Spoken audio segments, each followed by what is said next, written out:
সোনালী আঁশের সুদিন ফেরাতে বেসরকারি উদ্যোক্তাদের এগিয়ে আসার আহ্বান জানিয়ে প্রধানমন্ত্রী শেখ হাসিনা বলেছেন, এজন্য তাদেরকে বিশেষ প্রণোদনা দেয়া হবে।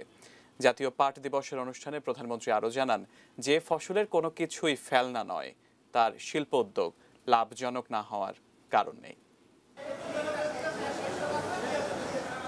এক দশক আগেও রুগ্ন ছিল দেশের পাট শিল্প, এখন তা ঘুরে দাঁড়িয়েছে এবং তৃতীয় বৃহত্তম রপ্তানি খাত।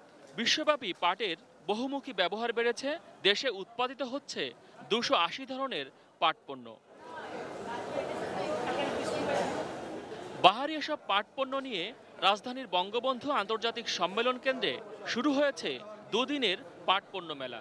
সোনালী আঁশের সুদিন ফিরিয়ে আনতে গত 3 বছর নিয়মিত এই আয়োজন করছে সরকার।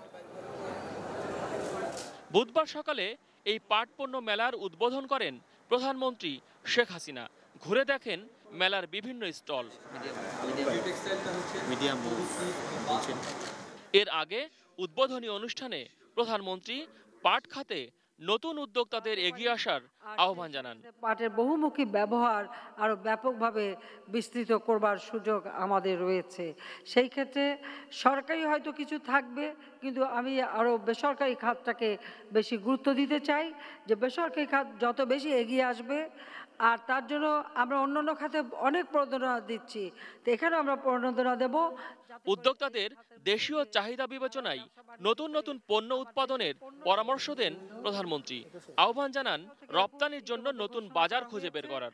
কাজে পাট পণ্যকে আমরা আরো বেশি করে যাতে রপ্তানি করতে পারি, সেদিকে আমাদের বিশেষভাবে দৃষ্টি দিতে হবে। এই পাটকে, এই সোনালী আঁশ, তার সোনালী দিন আবার আমরা ফিরিয়ে আনতে পারবো বলে আমি মনে করি।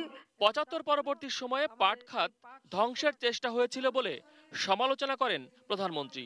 আশা করেন সরকারের আন্তরিক চেষ্টায় সোনালী আঁশের আবারও সুদিন ফিরবে। যে এত হতাশ হওয়ার কি আছে, আর আমি লোকসান করব কেন? এমন একটি পণ্য যার কিছুই ফেলা যায় না, সেটা কেন লোকসান হবে? আমরা লোকসান শুনতে চাই না। লাভজনক কিভাবে করা যায়, কিভাবে করতে হবে, সেটা দেখতে হবে। যেহেতু তার রপ্তানিমুখী পণ্য, সেই রপ্তানিমুখী অন্যান্য পণ্য যে প্রণোদনা পায়, পাটও সেই এবং পাটজাত পণ্য সেই প্রণোদনা পাবে।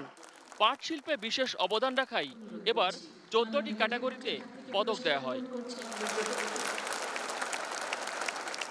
মহসিন কবির, এটিএন নিউজ, ঢাকা।